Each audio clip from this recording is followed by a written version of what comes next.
todos, chamo-me Vitória Bernardo e tenho 13 anos. Ando no 8º ano no Colégio de Santo António, em Coimbra, e é mesmo verdade que a web vai acabar com os jornais em papel? Olá, Vitória. Para responder à tua pergunta, se a web vai acabar com os jornais em papel, deixa-me lembrar-te uma passagem do romance Notre-Dame de Paris, escrito por Victor Hugo aos 28 anos, primeira edição em 1831. Já lá vão 190 anos.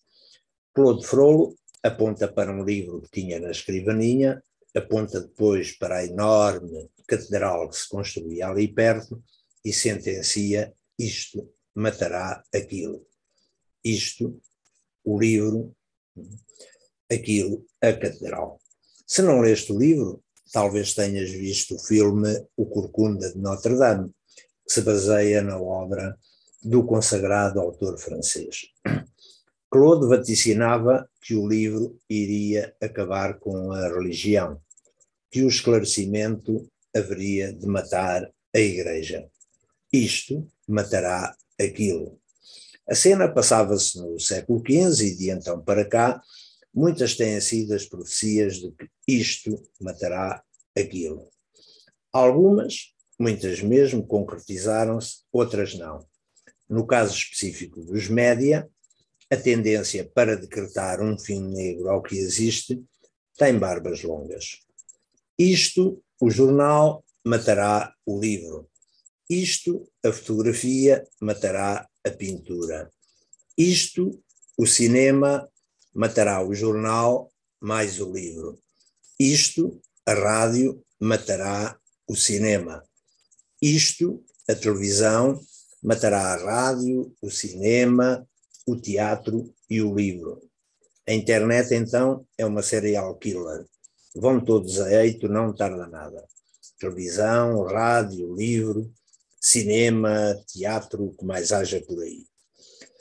Recuando alguns séculos, posso dizer que o livro, essa invenção maravilhosa, não recolheu, ao contrário do que se possa pensar, aplauso unânime. Por exemplo, pelos monges copistas, que viam a sua profissão ameaçada pelos mestres impressores. Muito antes, já Sócrates temia os efeitos da disseminação da escrita por considerar que ela poderia tornar o ato da leitura algo de impessoal, descaracterizando a natureza do discurso.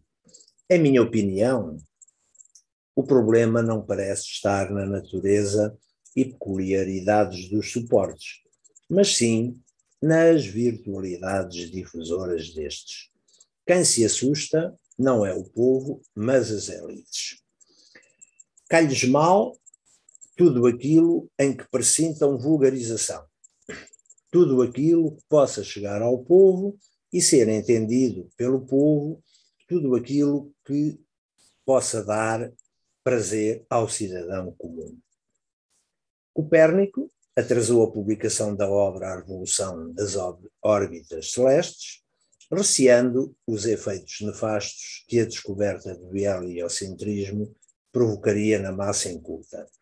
Temia Copérnico que, e cito, a água límpida da ciência virasse lama ao chegar ao conhecimento do povo.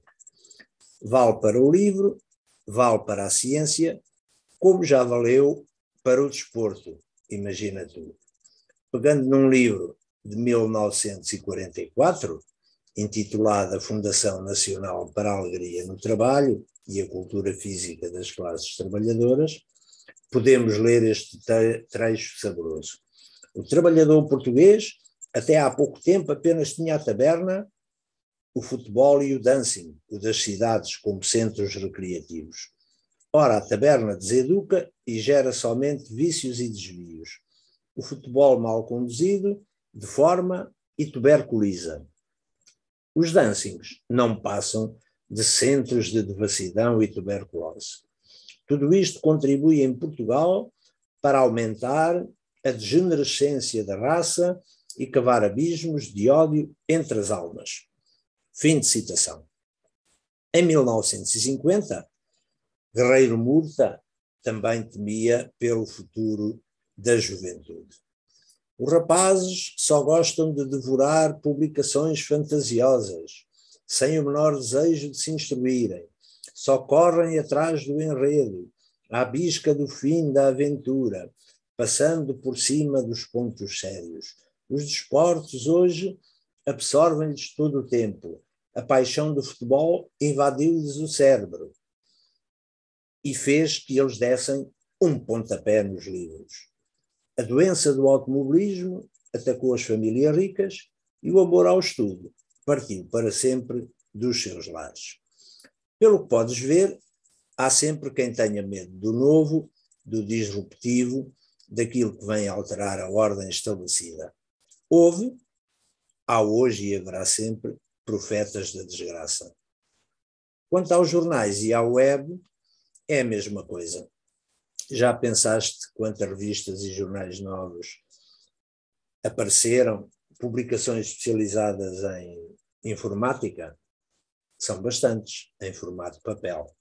Por outro lado, as empresas que publicavam apenas jornais em papel, hoje têm sites, portais com informação ao minuto, atualizada, o que nos jornais em papel não é possível fazer.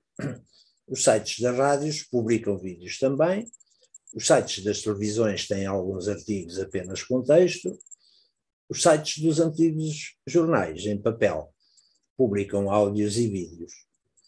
As receitas do New York Times, na sua versão online, já ultrapassam, desde há uns anos, os lucros da edição em papel. É, pois, difícil vaticinar se os jornais em papel vão acabar de vez ou não. A acabarem, ainda vai demorar muitos anos. É a ideia que tenho. E isto porque a pujança da web, a que se verifica nos países desenvolvidos, não é a mesma em muitos territórios mais pobres, por esse mundo fora, e aí o jornal em papel, juntamente com a rádio, continuam a ter um papel preponderante.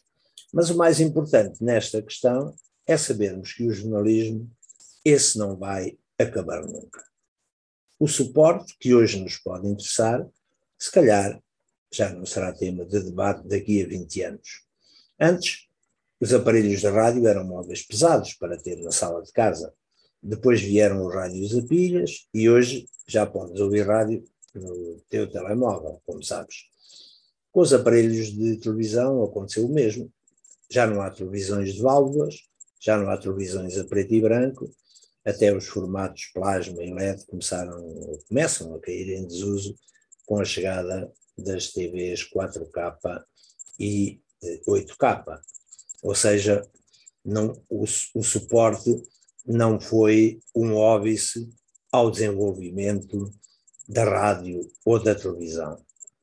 Quanto à web, a web agrega todos os meios, rádio, televisão, jornalismo, entretenimento, jogos e um longo, etc. O mais importante, friso, é que, independentemente do suporte, o jornalismo continua vivo, atuante, dinâmico. Há que ter esperança, Vitória.